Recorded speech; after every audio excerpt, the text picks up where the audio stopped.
Hello everybody and welcome to TF8 Analysis. I am here this hour of the day to analyze what the Ambazonia leader is calling or spreading on social media called the liberation tax. This is something that they are coming up with it new in order to raise funds for the struggle.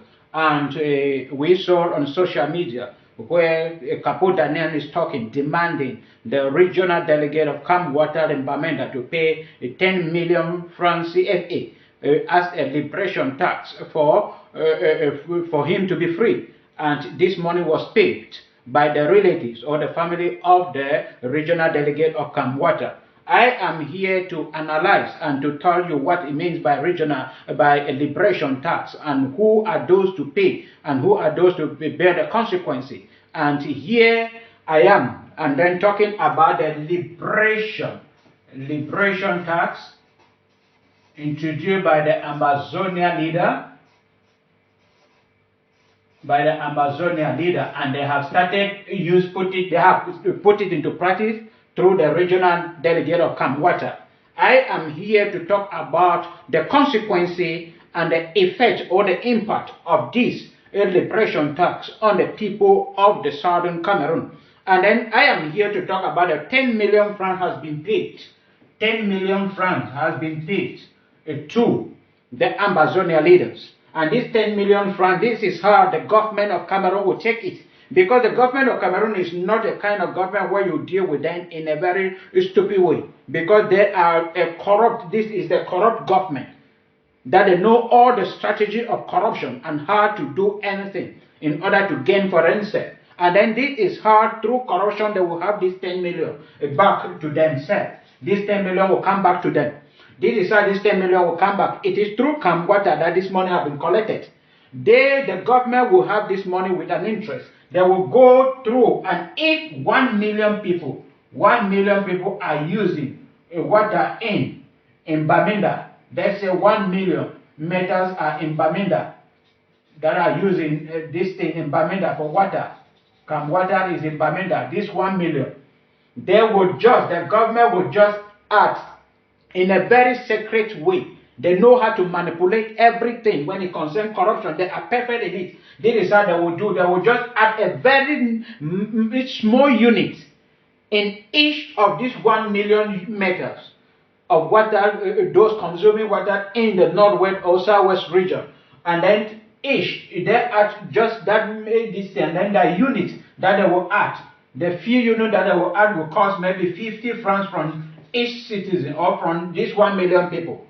50 francs, in which nobody will grumble, nobody will be angry about it. Everybody will pay it without even knowing that something has been added. And then they will recover how much? You say 1 million. 1 million. 1 million times 50. You say 0, 0, 0, 0, 0, 0, 0, 0, 0, 0. 0, 0, 0, 5.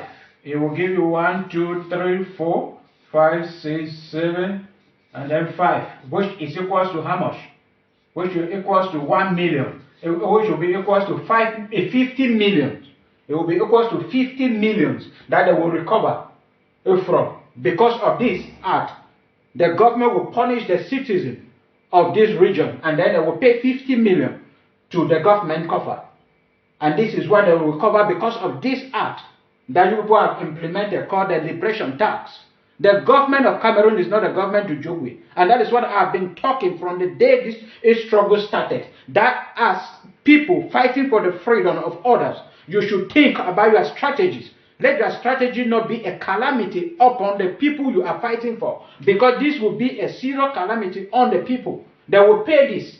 Government always look for things that would disturb trouble in the society in order to embezzle. And this is how Camp Water will embezzle this money, will have back this money in double, triple. And even if you kidnap whatsoever you kidnap that is related to the government and you take money from, this is how the government will recover the money. That is a wrong strategy. That when you are taking such things, if you are to collect taxes from those in the northern and the southwest region, in the southern Cameroon, move from one store to another, ask them, let them pay. That one is the collection of taxes, not kidnapping. And when you do this, the government take it this way. Go to government offices and ask them to pay taxes. Maybe you have a limit, you have some kind of amount, you program it to be like it is governed as a government. If Amazonian is a government, then they have a procedure of collecting tax, a procedure of how much to be collected. This one will be ordered, but when you kidnap somebody, put the person as a point that he has to pay or die. This is what the government, because all these things it will anger them. And as a corrupt government, they know how to get it back. And then the liberation tax that you people have introduced in order to raise funds is not a good one. It might be good because the money is coming in immediately, but it's so dangerous to the people. Because whosoever you kidnap or you take or you kidnap or you force to pay any money that is related to the government, related to the government, this is how the government will collect the money. This is how the government will collect the money. And then I keep on saying, the only way this problem can come to the end is on the table, not fighting, not any means. Whether you fight for how many years, it cannot happen. What you people have to do, I keep on insisting as a strategy, is to go to the United Nations organization, visit the United Nations office, even when there is not. There is an office, you visit it and table your complaint. Not standing outside the United Nations General Assembly when they are having General Assembly and be singing song, Amazonia, Pobia will kill everybody, and this one, those things will not help. Go there and table your complaint directly to the Secretary General.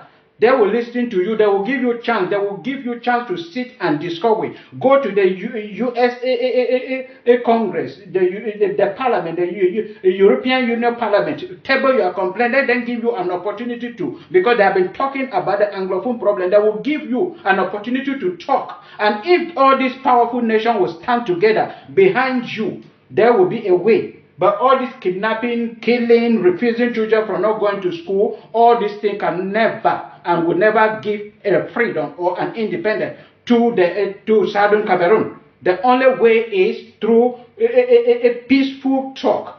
And talking, if you cannot talk with the government of President Pobia, talk with those who were involved. Talk with the United Nations, talk with British, talk with France, those people who created this problem. And see into it that we will. Singing song outside when the United Nations General Assembly is going on and you are singing, they will pass and go in, pass and come back. The agenda does not include Amazonia. They don't even know anything about that. They are hearing it over the news and they are struggling to talk about it. Visit them and table it. You are a leader. And then you present yourself to them and table the complaint, that they will give you a chance to talk. And when you talk in their parliament, in the General Assembly of the United Nations, many will listen to you, and many will believe, many will trust and support you. And they will start finding and looking at the root cause of this problem. What happened that these people did not gain their independence? What happened that we gave them the choice to choose Nigeria or Cameroon? Why not gain their independence? They will start finding all those troubles. But killing, fighting, refusing children from not going to school, believing that you will win, I tell you today, that is not a way. And